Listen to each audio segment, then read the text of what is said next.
तो बच्चों प्रश्न है आपका, एक अवतल दर्पण की वक्रता त्रिज्या 60 सेंटीमीटर है। 4 सेंटीमीटर लंबी एक वस्तु दर्पण से 45 सेंटीमीटर दूर रखी है। प्रतिबिंब की स्थिति, लंबाई एवं प्रकृति ज्ञात कीजिए। तो इसमें क्या क्या दे दिया गया है उसको हम लिख लेते हैं। अवतल दर्पण की बात कर रहा है। सबसे पहले ध्यान में रखना है किस दर्पण की बात हो रही है, अवतल दर्पण की। अवतल दर्पण जिसमें आप जानते होंगे फोकस दूरी का मान भी ऋणात्मक चिन्ह के साथ लिया जाता है, वस्तु की दूरी का मान भी ऋणात्मक चिन्ह के साथ लिया जाता है। तो यहाँ पर आपका दिया क्या गया है, वक्रता त्रिज्या 60 सेंटीमीटर है।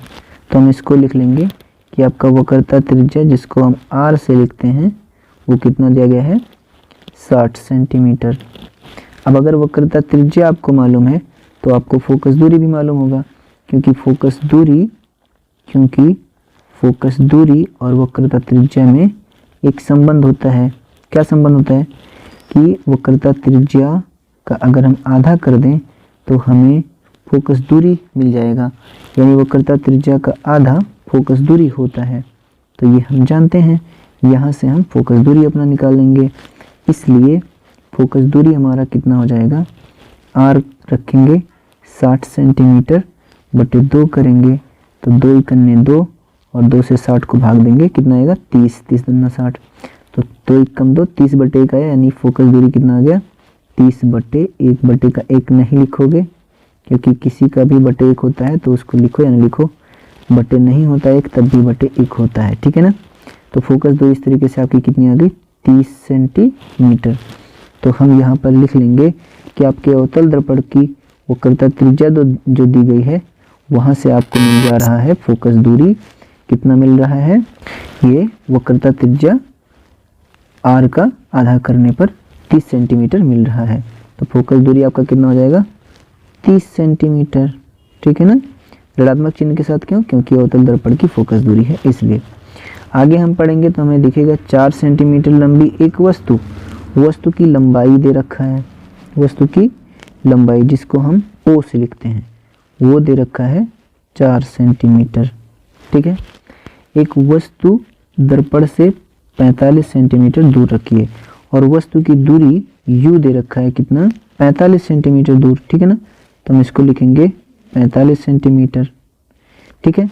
तो ये U दिया है आपका, F दिया है, आप यहाँ से V निकाल सकते हो बड़े ही आसानी से, ठीक है ना, क्योंकि आपने याद कर रखा है दर्पण वाला सूत्र UVF में संबंध का 1/f बराबर होता है 1/b + 1/u।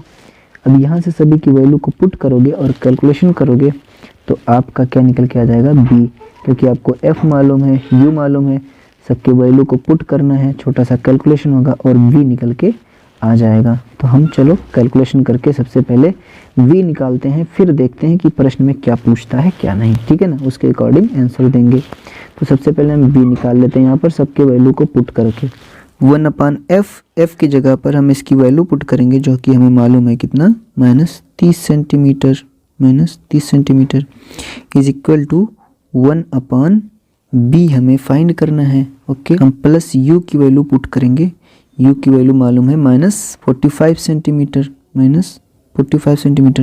तो हम इनका कैलकुलेशन करेंगे। देखो कैसे क्या होगा कैलकुलेशन। हम नेक्स्ट स्टेप चाहें तो यहाँ पर माइनस के साइन को बगल में साइड में भेज दें, है ना, इसके तो -1/30 बराबर यहाँ से इस माइनस के साइन को यहाँ पर जब भेजेंगे तो इस माइनस के साइन की वजह से ये प्लस का साइन हट जाएगा, यानी ये माइनस में बदल जाएगा और यहाँ पर हो जाएगा 1/v -1/45, ठीक है। अब इसी को आगे अगर हम कैलकुलेट करें तो -1/30 की तरफ बराबर के इस साइड से -1/45 को अगर उधर लेके चले जाएंगे तो इसका साइन हो जाएगा +1/45, ठीक है ना। मैं कह रहा हूँ कि -1/30 की तरफ अगर 1/45 को लेके आएंगे जो कि माइनस में है तो बराबर के उस साइड से इस साइड आ रहा है तो इसका साइन इधर प्लस में हो जाएगा और बराबर के इस तरफ वाला 1/b ऐसे बचा रह जाएगा, ठीक है। यहाँ से इसका कैलकुलेशन हम करेंगे। तो इसका कैलकुलेशन क्या है, बटे में जोड़ घटाना होता है जब हर बराबर हो जाता है। तो 30 और 45 दोनों का हर है, दोनों बराबर नहीं है, तो हम इसको बराबर कर लेंगे। कैसे, इन दोनों का हम पहले कर लेंगे एलसीएम, जितना आएगा उन्हीं के बराबर दोनों को करेंगे। तो 30 और 45 का जब हम एलसीएम करने जाएंगे तो मैं इधर फटाक से कर दे रहा हूँ, देखो क्या आ जाएगा। 2 15 में 30 और 45 नहीं कटेगा, 3 से कट जाएगा, 3 5 15 और 3 एकम 3 3 5 15, फिर 3 से 15 कटेगा, 3 5 15, 5 नहीं कटेगा, ऐसे नोट हो जाएगा। 5 से कट जाएगा, 5 एकम 5, ठीक है। तो ये कितना आया, 2 3 6, 6 3 18, 18 5 90। इनका एलसीएम कितना आ गया, दोनों के हर का 30 और 45 का 90 आ गया। इन दोनों के हर को बराबर करना था, तो किसके बराबर करते, इसलिए इन दोनों का एलसीएम निकाल लिया, जितना आया उसी के बराबर कर देंगे इनको। तो 90 के बराबर कर देंगे। तो 90 के बराबर कैसे करेंगे इसको, किसी भी संख्या से गुणा करके। तो 30 में किससे गुणा कर दे कि 90 हो जाए, तो वो संख्या है 3। अगर हम 3 से गुणा कर देंगे तो 30 हमारा 90 हो जाएगा। अब 45 में किससे गुणा करें कि 90 हो जाए, तो 45 में हम गुणा करेंगे 2 से, 45 दूना 90 हो जाएगा। तो नीचे हमने 2 से गुणा किया यहाँ पे, तो ऊपर भी 2 से गुणा करेंगे। यहाँ पर नीचे हमने 3 से गुणा किया, तो ऊपर भी 3 से गुणा करेंगे। अब अगले स्टेप में क्या करेंगे, गुणा करके लिख लेंगे। ओके, तो यहाँ से देखते हैं हम कैलकुलेशन आगे का। 3 का गुणा 1 में करेंगे तो इधर 3 एकम 3 हो जाएगा और 30 3 90 हो जाएगा, प्लस यहाँ पर 2 एकम 2 होगा, बटे 45 दूना 90 आ जाएगा। और इक्वल के उस साइड क्या है, 1/b है। आगे इसका कैलकुलेशन देखेंगे तो ये दोनों का डिनोमिनेटर इक्वल हो गया, यानी हर इक्वल हो गया है। तो 1 टाइम राइट करेंगे, एक बार लिख लेंगे, उसको जोड़ेंगे घटाएंगे नहीं, हर को जोड़ा घटाया नहीं जाता। अब क्या करेंगे, अंश को चिन्हों के साथ नोट कर लेंगे, -3 + 2 और बराबर के उधर क्या है 1/b। यहाँ से इसका आगे का कैलकुलेशन देखें अगर हम, तो ये हो जाएगा -3 + 2, दोनों आपस में घटाना करेगा, विपरीत चिन्ह होने पर घटाना होता है। तो 3 में से 2 घट जाएगा तो बचेगा 1, तो 3 में से 2 घटेगा, 1 घट आएगा, किसका साइन लगाएंगे, माइनस का साइन लगाएंगे। अपॉन में क्या आएगा 90, ठीक है, बराबर क्या आएगा 1/v। अब ये हो गया -1/90 बराबर 1/b। इसको हम क्या करेंगे, दोनों पक्षों का हम रेसिप्रोकल यानी व्युत्क्रम कर देंगे, ठीक है। -90/1, 90/1 बटे का 1 लिखो या न लिखो, कोई दिक्कत नहीं होता है। तो हमने ये उलट दिया, लेकिन समझाने के लिए मैं लिख दे रहा हूँ। मैंने क्या किया, दोनों पक्षों का व्युत्क्रम कर दिया, मतलब अंश को हर में और हर को अंश में तब्दील कर दिया, ठीक है ना। आगे दिखाना चाहो तो शो ऑफ कर सकते हो कि ये क्या हो गया, लिखोगे चूंकि दोनों पक्षों का व्युत्क्रम करने पर। अब इसके बाद हम क्या करेंगे, हम इसका डायरेक्ट आंसर लिख लेंगे कि इस तरीके से हमारा -90 बराबर b आ गया, या v बराबर हम -90 लिख सकते हैं। तो v बराबर हम लिख सकते हैं -90 आ गया। अब ये b जो है क्या है, ये प्रतिबिंब की दूरी है। तो प्रतिबिंब की दूरी कितना आ गया 90 सेंटीमीटर। माइनस में आया, माइनस का साइन ही तो बहुत सारा मसला हल करेगा। अब हम लोग देखते हैं यहाँ पर अपना क्वेश्चन, ठीक है ना। तो प्रश्न में क्या कह रहा था कि 4 सेंटीमीटर लंबी एक वस्तु 45 सेंटीमीटर की दूरी पर रखी है, तो प्रतिबिंब की स्थिति बताओ, यानी प्रतिबिंब कितना दूर बनेगा, ठीक है ना। तो हमने क्या निकाल लिया, प्रतिबिंब की दूरी, और प्रतिबिंब की दूरी ही प्रतिबिंब की स्थिति है, ठीक है ना। तो प्रतिबिंब की स्थिति क्या हो गई, 90 सेंटीमीटर दूर, 90 सेंटीमीटर दूर हो गई। कहाँ हो गई, दर्पण के सामने। कौन बता रहा है, माइनस का चिन्ह, दर्पण के सामने, ठीक है ना। प्रकृति भी यही माइनस का चिन्ह बताता है। अगर धनात्मक आता तो आभासी है, अगर ऋणात्मक आया तो वास्तविक है। तो ऋणात्मक आया है तो कैसी प्रकृति वाला प्रतिबिंब बना है, वास्तविक प्रतिबिंब बना है, ठीक है ना। आकार, इसकी आकार भी पूछ रहा है प्रश्न में, कह रहा है आकार भी बताओ क्या होगा। स्थिति, लंबाई यानी कि आकार, ठीक है ना। तो आकार बताने के लिए हम लोग यहाँ पे कैलकुलेशन क्या करेंगे, रेखीय आवर्धन का सूत्र इस्तेमाल करेंगे, ठीक है, आकार निकालने के लिए। आकार किसका आकार, प्रतिबिंब का आकार, प्रतिबिंब का आकार जिसको हम आई से लिखते हैं। तो हमें ये फाइंड करना है, ठीक है ना। तो हमें ये निकालने के लिए क्या करना पड़ेगा, आई निकालने के लिए क्या करना पड़ेगा, रेखीय आवर्धन का सूत्र लगाना पड़ेगा। तो हम सबसे पहले लिखेंगे चूंकि रेखीय आवर्धन के सूत्र से, रेखीय आवर्धन का सूत्र क्या कहता है कि I/O बराबर V/U होता है। तो यहाँ से इम्प्लाइज दैट हम देखें आई का मान निकालना है और ओ का मान प्रश्न ने दिया हुआ है। आप यहाँ करके देखोगे ओ का मान दिया गया था 4 सेंटीमीटर। ठीक है, तो इस ओ के मान को हम यहाँ पर पुट करेंगे, ओ की जगह पर रखेंगे 4 centimetre is equal to V का मान अभी भी निकाला 90 सेंटीमीटर 90 सेंटीमीटर। ठीक है, बटे यू का मान कितना था यहाँ पर हमें पता चल जाएगा, यू का मान था आपका 45 सेंटीमीटर। ठीक है, तो यू का मान हम यहाँ पे पुट करेंगे 45 सेंटीमीटर। अब इसका कैलकुलेशन कर देंगे और आई जो निकल के आएगा वही आई क्या होगा, प्रतिबिंब का आकार होगा, लंबाई होगा। ठीक है, तो कैलकुलेशन करेंगे। यहाँ पर सबसे पहला कैलकुलेशन हो रहा है कि 45 करने 45 45 दूना 90 कैंसिल आउट हो रहा है। 2/1 बटे का 1 लिखो नहीं लिखो कोई फर्क नहीं पड़ने वाला है। तो इस तरीके से क्या बचा, इधर आई बटे 4 बराबर वहाँ पर क्या बचा 2 बचा।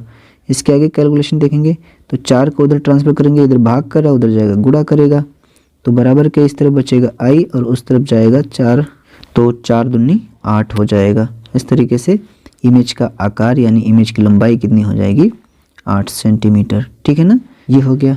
ठीक है ना, 8 सेंटीमीटर स्थिति 90 सेंटीमीटर दर्पण के सामने, प्रकृति वास्तविक। ठीक है, अब हम चलते हैं नेक्स्ट क्वेश्चन की तरफ। तो नेक्स्ट क्वेश्चन आपको क्या देखने को मिलता है, एक अवतल दर्पण की फोकस दूरी 15 सेंटीमीटर है। 25 सेंटीमीटर की दूरी पर रखी वस्तु के प्रतिबिंब की स्थिति ज्ञात कीजिए। केवल यहाँ पर आपको प्रतिबिंब की स्थिति यानी प्रतिबिंब की दूरी निकाल लेनी है, v निकाल लेना है, बाकी आपका ये आंसर हो जाएगा। तो इसमें क्या क्या दे रखा है हम लिख लेते हैं। इसमें दिया गया सबसे पहले नाम पर ध्यान रखिएगा, अवतल दर्पण की बात कर रहा है जिसकी फोकस दूरी ऋणात्मक होगी और वस्तु की दूरी भी ऋणात्मक होगी। ठीक है ना, तो फोकस दूरी दिया गया है 15 सेंटीमीटर, हम लिखेंगे फोकस दूरी f बराबर 15 सेंटीमीटर। अब अवतल दर्पण होने की वजह से इसका चिन्ह हम क्या लेंगे, ऋणात्मक लेंगे। आगे कह रहा है 25 सेंटीमीटर की दूरी पर रखी वस्तु, यानी वस्तु की दूरी u को भी दिया है कितना 25 सेंटीमीटर। अब चूंकि वस्तु की दूरी ऋणात्मक ली जाती है तो इसलिए ऋणात्मक 25 लिखेंगे -25 सेंटीमीटर। ठीक है, अब प्रतिबिंब की स्थिति ज्ञात करना, यानी आपको कह रहा है कि आप v निकाल के दिखाओ।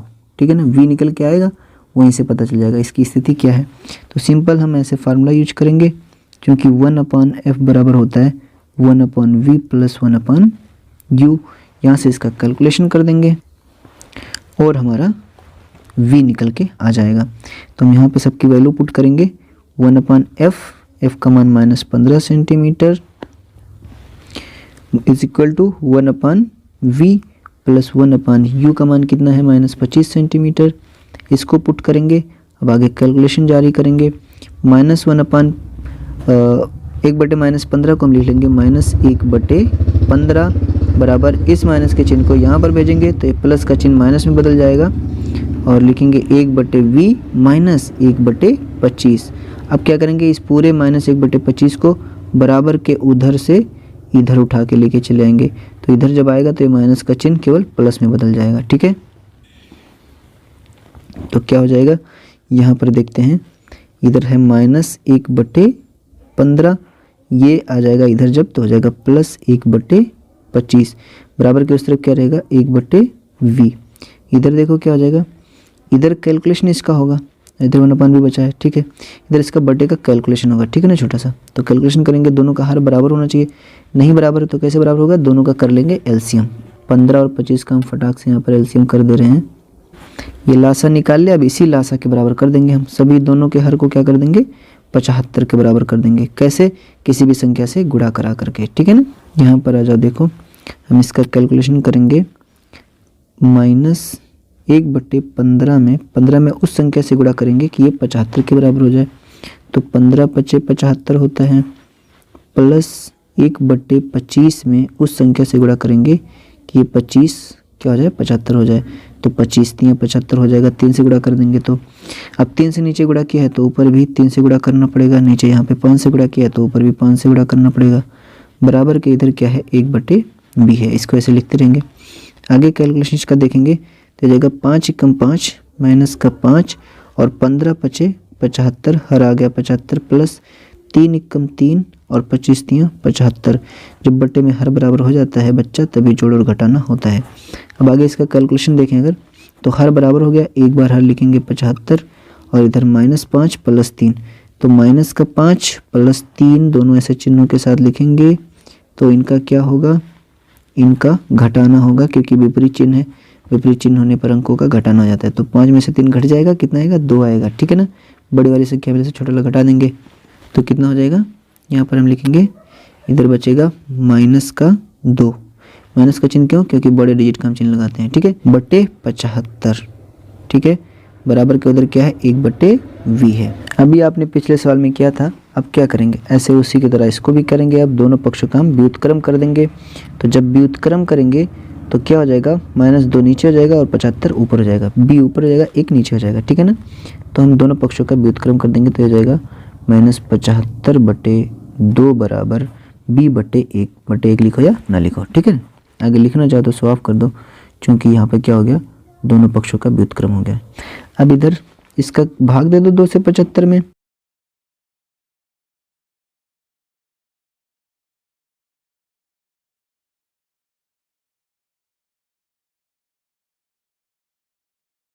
दो से 75 में भाग देने पर 37.5 आ रहा है, ठीक है ना। तो हम यहाँ पर इसका आंसर लिख लेंगे कि 2 से 75 में भाग दिया तो आंसर क्या जाएगा -37.5 बराबर v, ठीक है ना। -37.5 बराबर b या v बराबर ही चीज़ हम लिख सकते हैं, ठीक है। तो v बराबर आपका हो गया -37.5 सेंटीमीटर। ये क्या है, प्रतिबिंब की दूरी है, ठीक है ना। तो प्रतिबिंब की स्थिति क्या बताओगे, प्रतिबिंब की स्थिति हो गई 37.5 सेंटीमीटर यानी 37.5 सेंटीमीटर दूर, किधर, किस ओर, दर्पण के सामने। दर्पण के सामने क्यों, क्योंकि माइनस साइन बाईं तरफ होता है, ठीक है ना।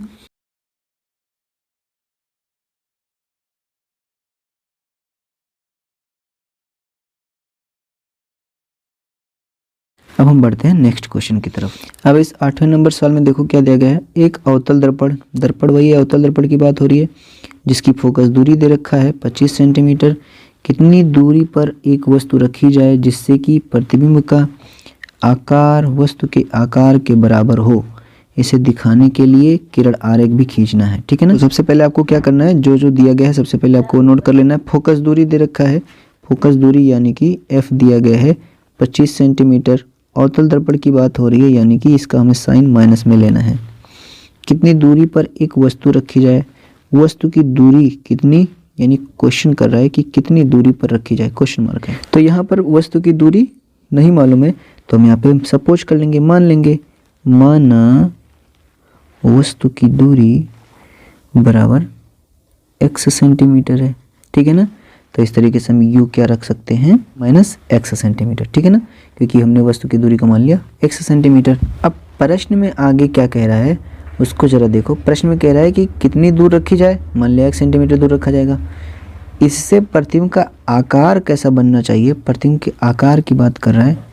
आकार को हम, प्रतिबिंब के आकार को I से लिखते हैं और वस्तु के आकार को हम O से लिखते हैं। इन दोनों में कुछ संबंध दर्शा रहा है। देखो कि वस्तु, जो प्रतिबिंब का आकार बनेगा वो वस्तु के आकार के बराबर होना चाहिए। जो वस्तु का आकार हो वही उसी आकार के बराबर होना चाहिए। प्रतिबिंब का आकार उतनी दूरी पर रखना है वस्तु को, ठीक है ना। सबसे पहले हम यहाँ से रेखीय आवर्धन का सूत्र लगाएंगे तो हमें कुछ मिल सकता है क्या, चूँकि रेखीय आवर्धन का सूत्र अगर हम लगाएं I/O = V/U, तो यहाँ से हमें क्या देखने को मिलेगा, I बराबर है O के, तो हम I/O की जगह पर I रख सकते हैं क्योंकि O और I बराबर आपस में। तो O की जगह पर हम चाहे तो I रख दें या I की जगह पर चाहे तो हम O रख दें, ठीक है ना। तो हम O की जगह पर I पुट कर लिए हैं। यहाँ से हमें कुछ देखने को मिलेगा क्या कि इधर I/I हो गया = V/U है इधर। अब अंश और हर जब एक जैसा होता है तो आपस में कैंसिल आउट हो जाता है। तो इस तरीके से I कैंसिल आउट होगा, इधर आएगा 1 = V/U। U को इधर ट्रांसफर करोगे तो U आएगा, एक में गुणा करेगा और क्या हो जाएगा इधर U बराबर V, यानी वस्तु की दूरी और प्रतिबिंब की दूरी भी बराबर होनी चाहिए, तभी प्रतिबिंब का आकार वस्तु के आकार के बराबर होगा। ये हमें संबंध देखने को मिल रहा है, ठीक है। तो यहाँ से हमें क्या देखने को मिल रहा है, हमने सपोज किया था वस्तु की दूरी, मान लिया था हमने x सेंटीमीटर है, तो u का मान निकल के आ गया था -x सेंटीमीटर, यानी वस्तु की दूरी x सेंटीमीटर हो गया था। अब अगर u की दूरी x सेंटीमीटर है तो ये क्या संबंध दर्शा रहा है, ये संबंध भी यही तो दर्शा रहा है कि जो वस्तु की दूरी है वही प्रतिबिंब की भी दूरी है, ठीक है ना। तो अब हम यहाँ से क्या ले सकते हैं, यहाँ से अगर देखोगे तो हम यहाँ से ले सकते हैं कि प्रतिबिंब की दूरी भी वस्तु की दूरी के बराबर है, ठीक है ना। तो अगर वस्तु की दूरी x सेंटीमीटर है तो प्रतिबिंब की दूरी भी x सेंटीमीटर होगी। अब यहाँ से आप लॉजिक लगा सकते हो कि कौन सा कंडीशन होता है जब वस्तु की दूरी और प्रतिबिंब की दूरी दोनों बराबर होती है। ये वो कंडीशन है जब वस्तु को वक्रता केंद्र पर रखा जाता है, ठीक है ना। तो वक्रता केंद्र किधर होता है, अवतल दर्पण में बाईं ओर होता है, वक्रता केंद्र बाईं ओर होता है। तो यानी कि प्रतिबिंब भी बाईं ओर बन रहा है, ठीक है ना, बाईं ओर बन रहा है। तो बाईं ओर का बनने का मतलब है कि उसका चिन्ह भी हमें ऋणात्मक लेना है, ठीक है ना। अब आप क्या करोगे, 1/f बराबर 1/v प्लस 1/u वाला फार्मूला अप्लाई करोगे, चूंकि 1/f बराबर 1/v प्लस 1/u से गणना करना शुरू करें तो 1/f का मान बताया गया -25 सेंटीमीटर। तो हम यहाँ पर f का मान पुट करेंगे -25 सेंटीमीटर बराबर v का मान आपने यहाँ पर देखा था -x सेंटीमीटर। तो यहाँ पर पुट करेंगे -x सेंटीमीटर प्लस u का मान भी था -x सेंटीमीटर, ठीक है ना। दोनों u और v का मान दोनों का बराबर था। तो इसको हमने एक वैल्यू यहाँ पे पुट कर दिया। अब आगे कैलकुलेशन देखते हैं तो क्या हो जाएगा, ये माइनस का चिन्ह यहाँ आ जाएगा, -1/25 बराबर यहाँ पर दोनों का हर बराबर है, ठीक है ना। यहाँ पहले एक चिन्ह का देख लें क्या हो जाएगा, ये चिन्ह यहाँ बगल में आ जाएगा -1/x और ये चिन्ह यहाँ पर आएगा तो ये प्लस का चिन्ह माइनस में बदल जाएगा -1/x। अब जरा ध्यान से देखो, यहाँ पर दो संख्या लिख दी गई है कोई जो एक जैसे समान चिन्ह के साथ लिख दी गई है।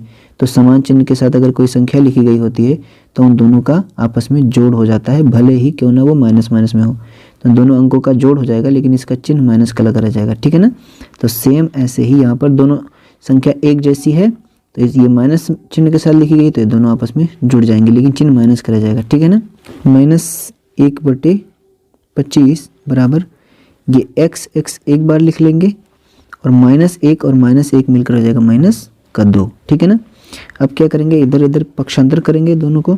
x यहाँ पर बटा कर रहा है, इसको इधर भेजेंगे तो ये 1 के पास आकर के गुणा कर लेगा और यहाँ से पूरा माइनस का चिन्ह के साथ 25 उठा के लेके चलेंगे -2 के पास, तो इधर आकर के 2 में गुणा करेगा। तो यहाँ से कैलकुलेशन देखो, इधर अंश का 1 रखते हैं, इसके पास x को भेज देते हैं तो ये x जाएगा वहाँ गुणा करेगा, बराबर के दूसरी तरफ जहाँ पे -2 था, -2 के पास इस माइनस के चिन्ह के साथ 25 को लेके चले आएंगे तो ये 25 उधर भाग कर रहा था, इधर आकर के गुणा करेगा, ठीक है ना। अभी क्या हो जाएगा, x एकम x आ जाएगा बराबर, यहाँ पर देखो माइनस का गुणा माइनस में होगा प्लस हो जाएगा, 2 का गुणा 25 में होगा, 25 दूना 50 हो जाएगा। तो यहाँ से आपको क्या देखने को मिल रहा है कि x का मान आ गया कितना, 50, यानी 50 सेंटीमीटर। और ये x क्या है, जरा ध्यान से देखो, ये x आपका, ये आपने माना वस्तु की दूरी 1 सेंटीमीटर है तो ये वस्तु की दूरी निकल के आ गई, ठीक है ना। तो वस्तु की दूरी को कैसे लिखा था आपने, यहाँ पर अगर देखो इसको समीकरण नंबर 1 बना दो अगर ये वस्तु की दूरी के लिए, ठीक है ना। ये समीकरण नंबर 1 है तो हम समीकरण नंबर 1 में x का मान रख देंगे और ये हमारा वस्तु की दूरी आ जाएगा। तो क्या निकल के आया, x का मान निकल के आया 50, तो हम यहाँ पर समीकरण नंबर 1 में रख देंगे, है ना। तो हमारा निकल के आ जाएगा, हम लिखेंगे चूंकि समीकरण नंबर 1 में x का मान रखने पर, x का मान जब इसमें रख देंगे तो ये क्या लिखा हुआ है, u = -x की जगह पर हम क्या रखेंगे 50। तो इस तरीके से वस्तु की दूरी क्या आ जाएगी 50 सेंटीमीटर, ठीक है ना। और वस्तु की दूरी ऋणात्मक में आनी चाहिए क्योंकि वस्तु बाईं तरफ रहेगा, ठीक है ना। तो वस्तु की दूरी इस तरीके से निकल के आ गया। अब प्रश्न क्या कह रहा है, प्रश्न कह रहा है इसे दिखाने के लिए किरण आरेख भी खींचिए। आपको मालूम है कि वस्तु की दूरी और प्रतिबिंब की दूरी बराबर किस कंडीशन पर होता है अवतल दर्पण में, और उसी टाइम वस्तु का आकार भी प्रतिबिंब के आकार के जितना होता है, ठीक है ना।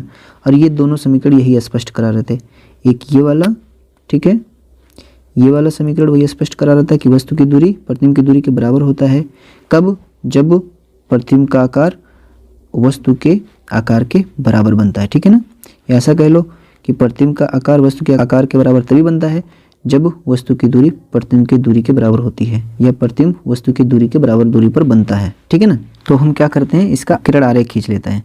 किरण आरेख के लिए आपको यहाँ से चाहिए फोकस दूरी 25 सेंटीमीटर है, वस्तु की दूरी आपने निकाल लिया 50 सेंटीमीटर, और प्रतिबिंब की दूरी भी दोनों बराबर है, वस्तु की दूरी और प्रतिबिंब की दूरी दोनों बराबर है, तो प्रतिबिंब की दूरी भी इतनी होगी 50 सेंटीमीटर। ठीक है ना। तो प्रतिबिंब की दूरी फोकस दूरी हम फिर से यहाँ पर लिख लेते हैं। हमें अगर किरण आरेख खींचना है तो फोकस दूरी कितना है, -25 सेंटीमीटर,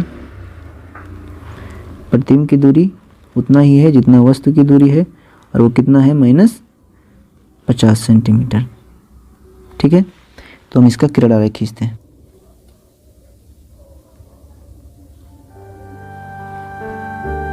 ये हम मान लेते हैं अवतल दर्पण हो गया आपका, जिसमें ये मुख्य अक्ष है। इसकी फोकस दूरी अगर हम मान लें यहाँ तक, तो जो फोकस दूरी होती है उसकी दुगनी होती है वक्रता केंद्र। तो फोकस दूरी अगर यहाँ तक है 25 सेंटीमीटर, तो वक्रता केंद्र तक की दूरी क्या हो जाएगी, 25 दूना 50 सेंटीमीटर। ठीक है। यहाँ तक की दूरी 50 सेंटीमीटर है, और वस्तु की दूरी कहाँ है, 50 सेंटीमीटर पर, यानी वस्तु यही केंद्र पर है। ठीक है ना। हमने जो है केंद्र पर ऑब्जेक्ट को रख दिया। तो हम यहाँ से वो किरण आरेख ड्रा करते हैं जो मुख्य अक्ष के समांतर जाती है। ठीक है। और आपको एक पॉइंट याद होगा कि जब प्रकाश की किरणें मुख्य अक्ष के समांतर आती हैं तो परावर्तन के पश्चात वो मुख्य फोकस से होकर के जाती हैं। ठीक है। और एक संबंध आपने और याद किया होगा कि अगर यहाँ से हम उस किरण को खींचे, उस किरण को ड्रा करें जो मुख्य फोकस से होकर के जा रही होगी, तो मुख्य फोकस से होकर के जो किरण आरेख जाती है वो परावर्तन के पश्चात मुख्य अक्ष के समांतर होकर के जाती है। ठीक है ना। तो इस तरीके से इसका जब हम किरण आरेख खींचेंगे, यहाँ पर ऑब्जेक्ट रखा हुआ था, ऑब्जेक्ट से निकलने वाली वो किरण आरेख जो मुख्य अक्ष के समांतर जा रही है उसको मैंने ड्रा किया, तो वो कहाँ से होकर के जाएगी, मुख्य फोकस से होकर के जाएगी। और जो किरण आरेख मुख्य फोकस से होकर के जाती है वो परावर्तन के पश्चात मुख्य अक्ष के समांतर हो जाती है। तो मुख्य अक्ष के समांतर जब ये किरण आरेख जाएगी, तो जो मुख्य अक्ष के समांतर गई थी परावर्तन के पश्चात जो मुख्य फोकस से होकर के आई है, वो किरण आरेख को ये वाली किरण आरेख किसी एक बिंदु पर इंटरसेक्ट करेगी, यानी कि प्रतिच्छेदित करेगी। तो जिस बिंदु पर प्रतिच्छेदित करेगी वही प्रतिच्छेदित बिंदु पर ही इस ऑब्जेक्ट का, मान लो ये ए डैश ऑब्जेक्ट था, तो इसका प्रतिबिंब यहाँ पर बनेगा। ठीक है ना। इसका प्रतिबिंब यहाँ पर बनेगा, उल्टा बनेगा, इसी वस्तु के आकार का बनेगा ये। ठीक है। ये मान लो ए डैश था, तो ये बन जाएगा ए डैश। ठीक है ना। उल्टा बन जाएगा और इसी आकार का बनेगा। ठीक है ना। इसमें यहाँ पे चाहें तो शो ऑफ कर देंगे कि यहाँ से यहाँ तक की दूरी क्या है, यू भी है। इसी चीज़ को यहाँ पर शो ऑफ कर लेंगे कि प्रतिबिंब की दूरी भी इतनी है, भी है, यू की दूरी भी इतनी है, और वो कितनी है 50 सेंटीमीटर, और वक्रता त्रिज्या भी इतनी है। फोकस दूरी यहाँ से हमको दिखाना होगा, तो ये ध्रुव है, ये भी ध्यान में रखना, ये ध्रुव है, पोल पी है। ठीक है ना। यहाँ से दूरियाँ नापी जा रही हैं, तो यहाँ से दूरी नापेंगे, तो यहाँ से यहाँ तक की यानी फोकस दूरी कितनी है, फोकस दूरी 25 सेंटीमीटर है, 25 सेंटीमीटर फोकस दूरी है। ठीक है ना। तो ये आपका किरण आरेख बन जाएगा कि जिसमें वस्तु और प्रतिबिंब की दूरी बराबर है। ठीक है ना। और इस कंडीशन में वस्तु कहाँ पर होगी, वक्रता केंद्र पर होगी, दर्पण के सामने होगी, और वस्तु के आकार के बराबर वस्तु के प्रतिबिंब का आकार होगा। कैसा प्रतिबिंब होगा, उल्टा होगा, वस्तु के बराबर होगा और वास्तविक होगा, क्योंकि दर्पण के सामने बन रहा है। ठीक है ना। तो ये किरण आरेख होगा।